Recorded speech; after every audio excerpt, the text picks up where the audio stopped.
Sarah,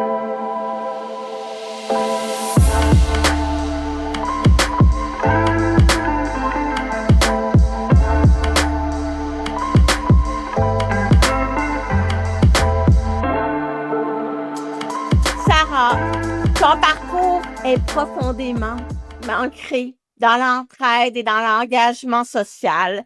Tu as été sensibilisée très tôt à la cécité, puis impliquée aussi auprès de personnes réfugiées, de nouveaux arrivants et d'autres communautés qui sont plus vulnérables. Tu as développé une approche très humaine et concrète pour tout ce qui est de l'accompagnement. Aujourd'hui, à l'INCA, tu aides les participants de la banque de talent à reconnaître leurs forces, à bâtir leur confiance et à se préparer au marché du travail. On peut dire que tu contribues ainsi à créer un monde plus accessible, mais aussi plus inclusif.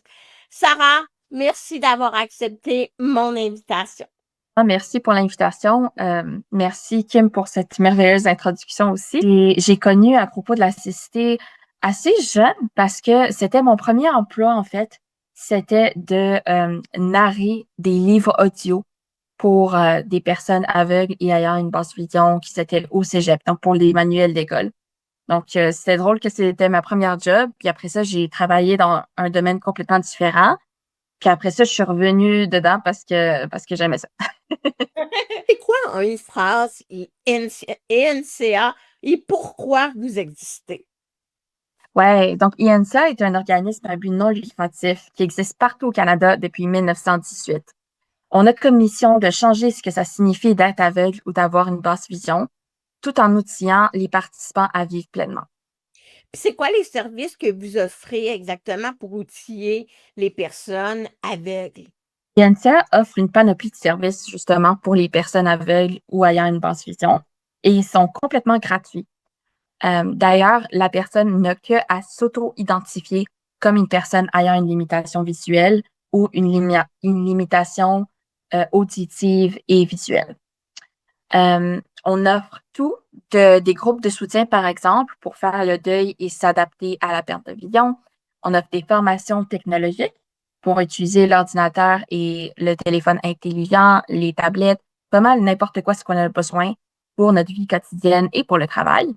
On a un programme jeunesse, on offre des chiens guides, de la défense des droits et le soutien à l'emploi, qui est le programme dont je suis chef, qui s'appelle Ouvrir les portes du travail. Donc, ouvrir les portes du travail, peux-tu m'en parler davantage? Donc, le programme Ouvrir les portes du travail, on a deux côtés. Donc, d'un côté, on outille les personnes aveugles ou ayant une basse vision à vraiment être plus audacieux quand ça vient à qu'est-ce qu'ils entreprennent. D'ailleurs, on a même une partie du programme qui est entrepreneuriat. Donc, c'est vraiment emploi et entrepreneuriat. Et de l'autre bord, on outille les entreprises pour ouvrir leurs portes à nos candidats qui sont aveugles ou ayant une basse vision. Un exemple de ce qu'on fait, par exemple, c'est des sessions individuelles, donc du coaching et des ateliers de préparation à l'emploi. Pour les sessions individuelles, on fait un petit peu tout.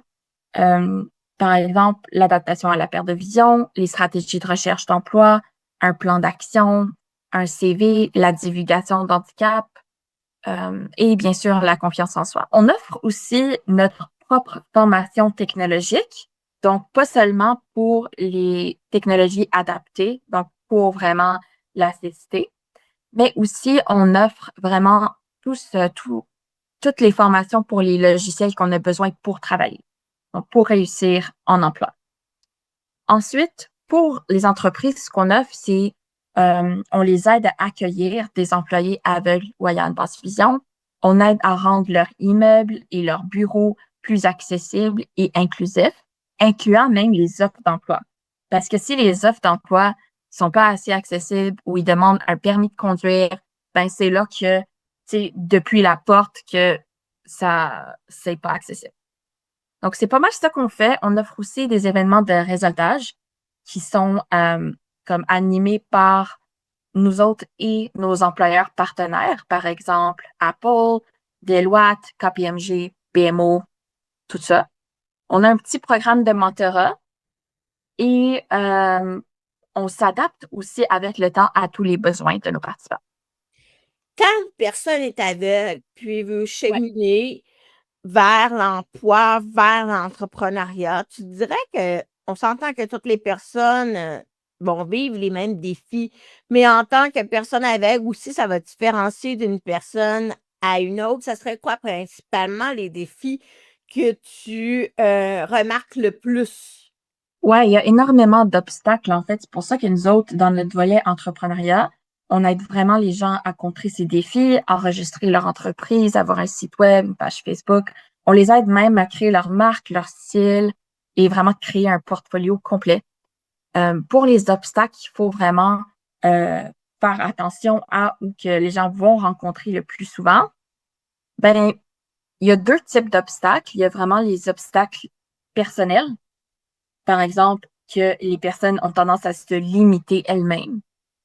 Euh, et pour les obstacles qui sont plus systémiques, ben ça, c'est vraiment le manque d'accessibilité. Euh, et bien sûr, les préjugés des employeurs.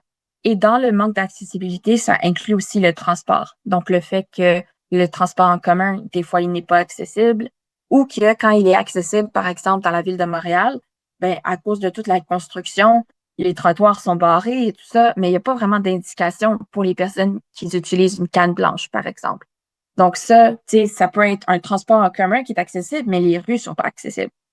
Donc ça peut être un très grand obstacle, encore plus pour les personnes en région qui ont encore moins de transports en commun et moins d'options côté transport adaptés.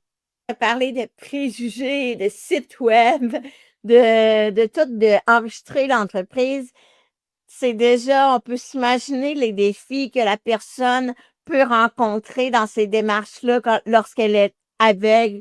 Mais je me dis en même temps, les personnes aveugles ont développé des compétences sous-estimées. Comment est-ce qu'une personne aveugle peut créer son site web? Comment elle va fonctionner avec son ordinateur pour enregistrer les informations, savoir qu'est-ce qu'elle a à faire? Peux-tu me donner un peu un aperçu du quotidien de la débrouillardise d'une personne aveugle avec les outils qu'elle utilise? Donc, tout d'abord, avant de se lancer sur le marché du travail ou le marché des entreprises, il faut avoir fait de la réadaptation et s'être adapté à sa perte de vision. Donc, par exemple, si on n'a pas encore fait le deuil de notre vision, et ça, même si ça fait 20 ans qu'on a une limitation visuelle, mais on n'a pas encore fait le deuil, c'est sûr que ça va paraître, ça va affecter vraiment euh, tout ce qu'on fait, incluant toutes les démarches qu'on entreprend pour le travail et pour l'entrepreneuriat. Donc ça, c'est certain. Maintenant, il est primordial pour les candidats aveugles et ceux en basse vision de maîtriser la technologie. Parce que c'est vraiment là que ça fait la différence, que vraiment on peut, grâce à la technologie moderne, là, puis toute la technologie adaptée d'assistance, c'est là où est-ce qu'on peut vraiment faire le travail comme tout le monde. D'ailleurs, ils peuvent devenir encore plus rapides que la personne moyenne si vraiment ils maîtrisent bien la technologie, surtout par exemple avec les lecteurs d'écran. Donc, je sais pas si vous avez déjà entendu ça, mais quand quelqu'un utilise son voice-over ou un lecteur d'écran, ça va tellement vite que une personne qui n'a pas une nécessité peut souvent jamais comprendre même qu'est-ce que ça dit. Donc, imagine ces personnes-là, quand ils tapent à l'ordinateur avec cette voix-là, ben, ils vont extrêmement rapidement. Donc, certainement, ça prend du temps en premier pour s'adapter. Mais une fois qu'on s'adapte, il faut vraiment réaliser à quel point que on peut faire la majorité des choses et non le contraire. Je vais donner d'autres exemples de compétences qui sont super importantes. La confiance en soi. Ça, c'est important pour tout le monde, mais encore plus si on a une limitation. Parce qu'avec un handicap, souvent, on pense que, OK, ben là, peut-être que on vaut pas autant la même chose que comme si on va aller avant l'handicap. Donc, c'est très important de développer cette confiance-là ou de la retrouver si on l'avait auparavant. Nous autres, comment qu'on aide avec ça, par exemple? Moi, j'aide les gens avec les CV, c'est vraiment ça mon expertise.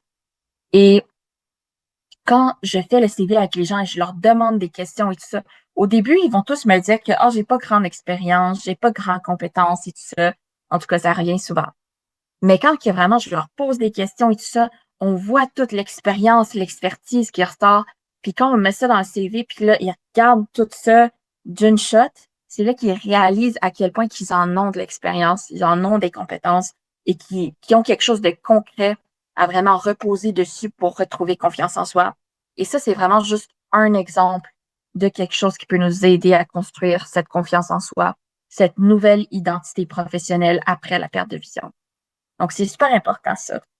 Une autre chose, une dernière compétence qui est un peu similaire à l'autre que j'ai dit, c'est vraiment la personne qui se connaît bien.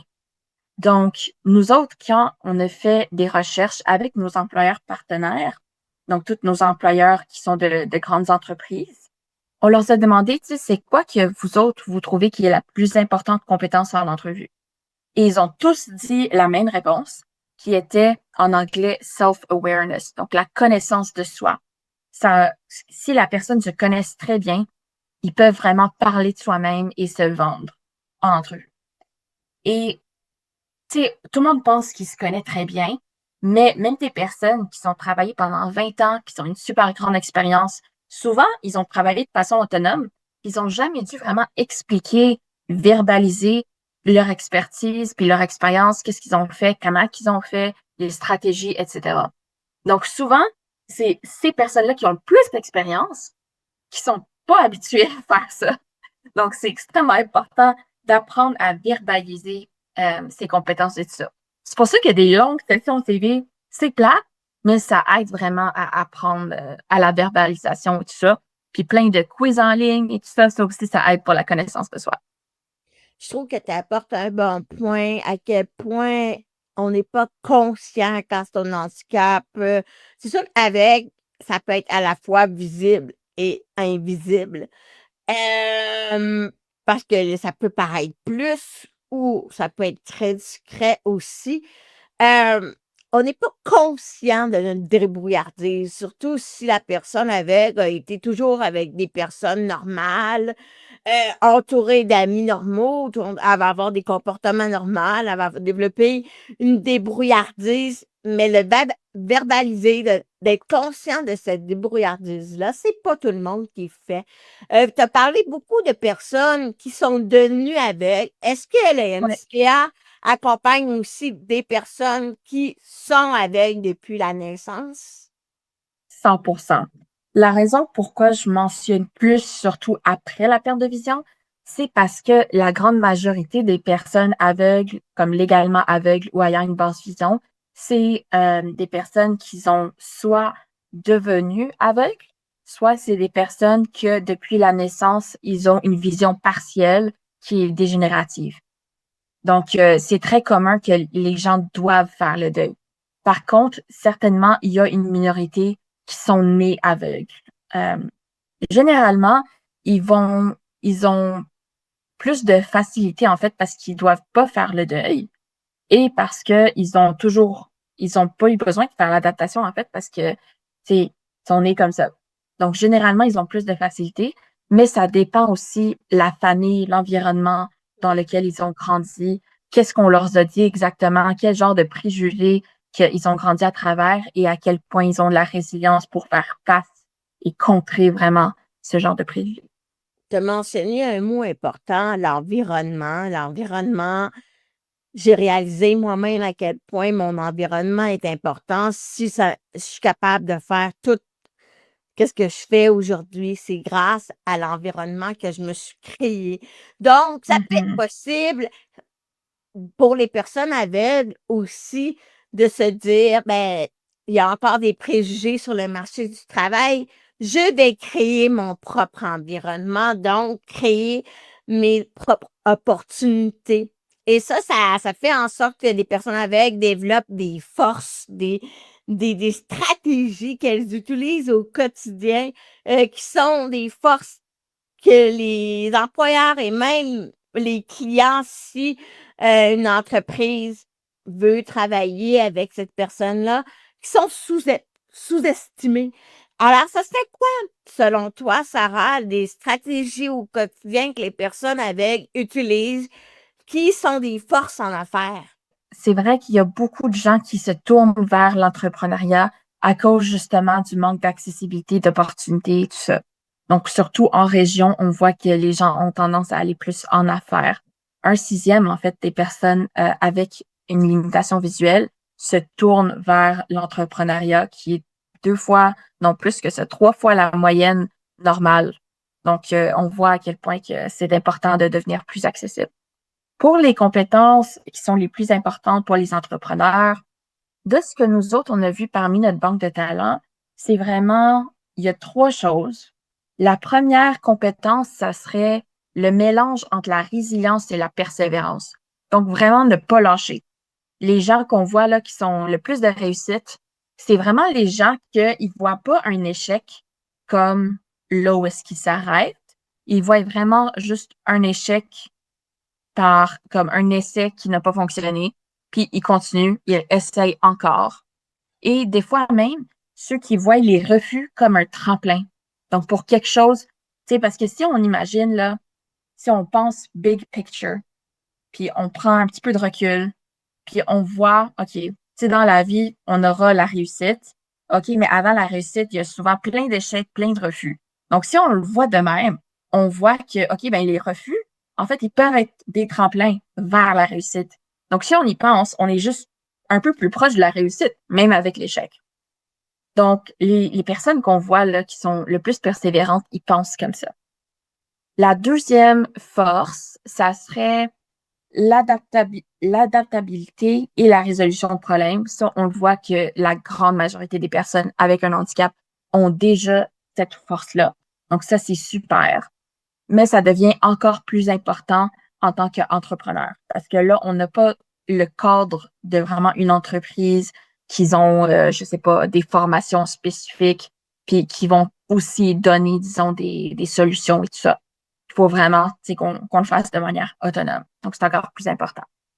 Maintenant, pour la dernière compétence qui va être la plus importante pour les personnes en affaires, ça va être la mise à jour continue. Donc, pas seulement, savoir solutionner les nouveaux problèmes et innover pour ça, mais aussi de toujours euh, mettre à jour un petit peu son entreprise. Par exemple, on a 2 entrepreneurs qui ça fait depuis plus de 30 ans presque qu'ils ont une entreprise. Et leur entreprise a évolué avec le temps, mais en même temps, il y a des choses qui ont dû complètement changer au fil des années. Par exemple, pour la promotion de leurs services, au début de leur carrière, ils le faisaient plus à travers le journal.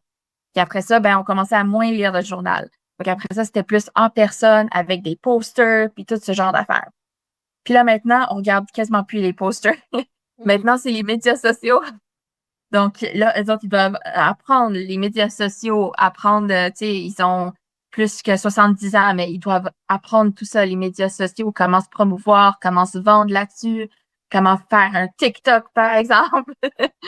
Donc, ça peut être un exemple de mise à jour continue qui est super importante pour les entrepreneurs. Et c'est tu as tout à fait raison que les personnes aveugles sont elles-mêmes toujours en mode solution parce que je sais pas si ça, plus le handicap en fauteuil roulant, c'est quand même 2 handicaps où l'accessibilité est vraiment pas naturelle. Là. On va sous-estimer, on va avoir beaucoup de préjugés par rapport aux compétences des personnes aveugles. Et moi, j'ai une anecdote parce que j'ai vu une de vos employées dans la semaine dernière, et elle utilisait son iPhone. L'écran était fermé, elle avait ses écouteurs. L'écran était fermé, je savais pas qu'est-ce qu'elle faisait, mais elle tapait très vite. Euh, c'est quoi, puis là, je pense à elle en ce moment, puis je me dis, c'est quoi les préjugés qui reviennent le plus souvent chez les employeurs, chez les mentors ou chez les partenaires quand on parle des compétences des personnes aveugles, et c'est comment est-ce qu'on détruit ça, ces préjugés-là? Mhm.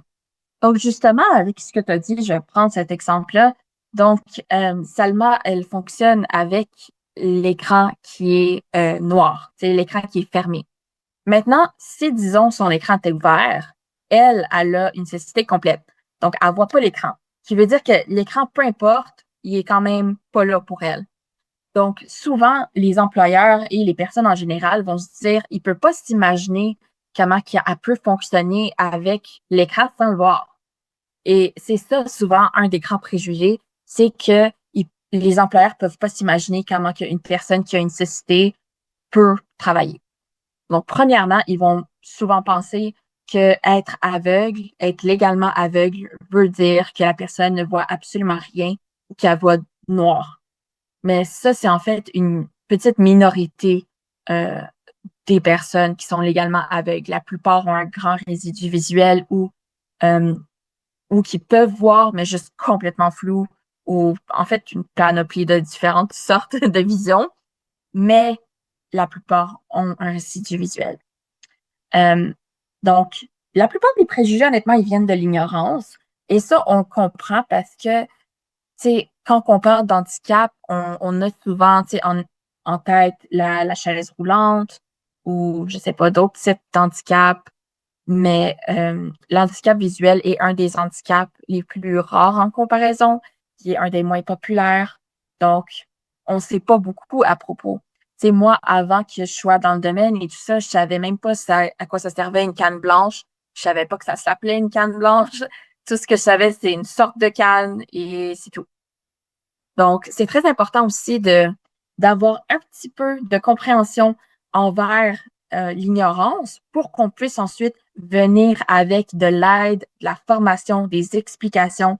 Et comme ça, on vient vraiment contrer cette ignorance-là. Donc, vu qu'il y a un manque de compréhension pour comment que les personnes ayant une limitation visuelle effectuent leur travail, c'est super important que tous les organismes qui travaillent pour ça, qu'on engage vraiment du monde avec une limitation visuelle. Donc, par exemple, nous, dans notre programme, donc, disons qu'on est un programme national, on est bilingue en français et en anglais. Et donc, à ouvrir les portes du travail, il y a plus de 90% de nos employés qui sont aveugles ou ayant une vision partielle. Donc, c'est vraiment un vraiment grand taux. Moi, je suis une des seules voyantes. Euh, et on aime ça parce que, premièrement, les participants, ils sont beaucoup plus confortables avec nous autres parce qu'ils savent qu'on comprend. Moi, par exemple, j'ai un autre handicap, même s'il n'est pas visuel, donc ça aide un petit peu, mais tous mes autres collègues, ils sont tous au moins légalement aveugles. Autre que ça, c'est que c'est pas juste mes collègues à moi qui ont un handicap visuel. C'est parmi la direction, c'est pas juste les chefs de programme, mais aussi les managers, j'ai oublié comment on appelle ça en français, les managers, les directeurs, ils ont aussi un handicap visuel. Et donc, c'est vraiment important d'avoir de la représentation dans le haut de l'échelle aussi. D'ailleurs, un autre préjugé qui vient souvent, même par les personnes aveugles eux-mêmes, elles-mêmes, quand ils viennent d'avoir l'handicap, par exemple, euh, très, très tôt après la perte de vision, c'est qu'ils vont penser qu'ils peuvent pas faire grand-chose et ils peuvent juste faire les jobs qui sont au bas de l'échelle. Donc, ils vont penser qu'ils peuvent juste faire du travail manuel ou des jobs qui vont être au salaire minimum. Le problème avec ça, c'est que, un, c'est complètement faux. Mais en plus de ça, ça a tendance à être le contraire. Donc, en fait, les jobs qui sont au salaire minimum et les jobs manuels, c'est les jobs les moins accessibles pour les personnes en nécessité. Donc, du travail manuel, ça peut même être des fois dangereux. Et on a quand même du monde qui font ça, mais c'est souvent plus dangereux. Et pour les travaux au salaire minimum, par exemple du stockage dans des magasins et tout ça, ça aussi, c'est pas vraiment accessible nécessairement pour toutes les personnes ayant une nécessité. Par contre, si on parle des postes de gestion, des postes de direction et tout ça, c'est beaucoup plus accessible parce que c'est beaucoup plus dans la technologie, dans travailler avec l'équipe, la stratégie, tout ça, ce qui est complètement accessible. Donc, c'est drôle, mais oui, c'est très vrai. D'ailleurs, j'ai un exemple là-dessus. Il y a un de nos participants qui travaillait depuis très longtemps dans son entreprise. Ben, en fait, c'était pas son entreprise à lui. Donc, il travaillait en tant qu'employé dans une entreprise et éventuellement, il a perdu la vision. Et son entreprise voulait vraiment l'aider, mais ne savait pas exactement comment. Donc, ils ont dit, OK, on va te donner une job qui est un peu plus base, disons, comme niveau. Puis comme ça, tu vas pouvoir faire ton travail, puis on va pouvoir te garder pareil. Donc là, c'est ça qu'il a fait, mais ça marchait pas trop. C'était très, très administratif.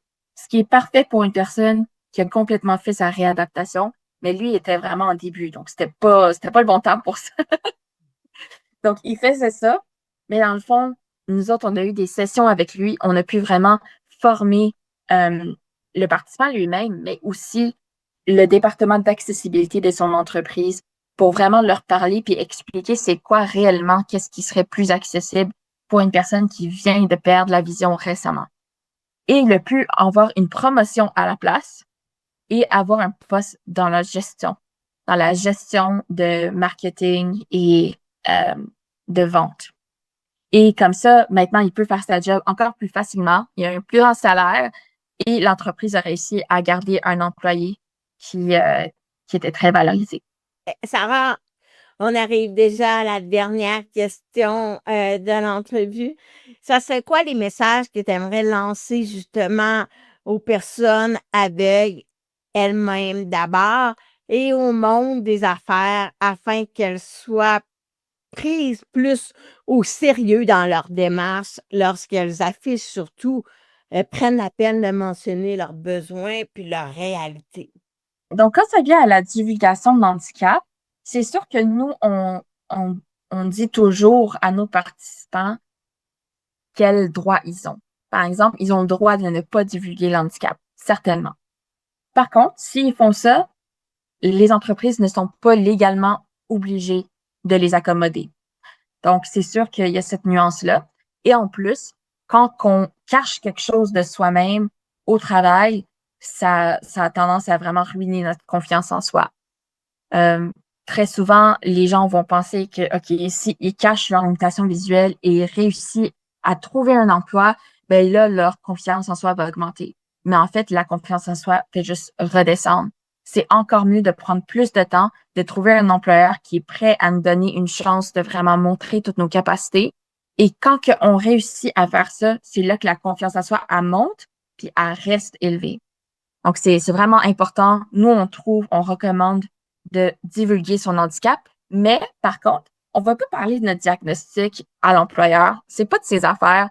Mais en plus de ça, on veut pas non plus changer de sujet parce que dans une entrevue, sinon on parle trop de notre diagnostic, c'est là que lui, il se sent prêt à nous poser plein de sortes de questions. Puis là, l'entrevue vraiment a dévie complètement de sujet. Puis là, ça devient à propos de notre handicap, notre limitation, au lieu de parler de toutes nos compétences puis de la job en tant que telle. Donc, nous, on recommande de divulguer son handicap, mais de le divulguer en termes des accommodements qu'on a besoin. Par exemple, moi, j'ai besoin d'avoir mes propres écouteurs, j'ai besoin d'être dans un endroit un petit peu silencieux, par exemple, et j'ai besoin que le logiciel soit compatible avec un lecteur d'écran. Ça, c'est un exemple de accommodement. Et c'est tout. On n'est pas obligé d'aller vraiment sur tout le côté de la limitation. Maintenant, quand ça vient à le message final que moi, je veux offrir aux personnes aveugles ou ayant une basse vision ou les personnes sur l'aveugle, c'est que le cheminement vers l'emploi, c'est difficile. C'est déjà difficile pour tout le monde. C'est encore plus difficile pour des personnes ayant une limitation. Surtout que la recherche d'emploi, là, c'est vraiment un emploi en soi. Puis c'est même pas payé en plus. Donc, c'est vraiment, c'est tough un petit peu de faire la recherche d'emploi. Mais toute l'équipe INCA et moi, on est là pour vous aider et vous accompagner à développer votre plein potentiel. Donc, si vous vous sentez incertain, attendez pas que la confiance arrive avant de joindre. Appelez-nous. Nous, on va croire en vous et vos objectifs les plus audacieux. Alors, le message final que je veux envoyer au monde des affaires et le reste du monde voyant, c'est vraiment que avoir une équipe diversifiée, c'est un grand avantage concurrentiel. Il y a même une étude qui a été faite en 2018 par le Boston Consulting Group qui a examiné 1700 entreprises. Puis ils ont trouvé que, puis ça c'était à l'échelle internationale, et ils ont trouvé que les équipes qui avaient la direction qui était diversifiée ont un chiffre d'affaires plus élevé de presque 20%. Donc, tu sais, c'est à votre avantage d'être diversifié. Rappelez-vous que l'inclusion, c'est pas quelque chose qu'on est en théorie, c'est vraiment quelque chose qui est une action. Donc, soyez proactifs, devenez partenaires avec nous et avec d'autres organismes à but non lucratif pour vraiment attirer une banque de talents qui sont diversifiés. Je vais juste mentionner aussi comment nous contacter. Donc, vous pouvez visiter le site inca.ca et le site placeautalent.ca qui est spécifiquement pour le côté emploi. Donc, placeautalent.ca, c'est P-L-A-C-E, place, A-U-X-O, T-A-L-E-N-T-S pour talent.ca. Ou appelez-nous au 1-800-465-4622 sans frais. Merci, Sarah. Merci beaucoup, Kim, pour nous avoir invités.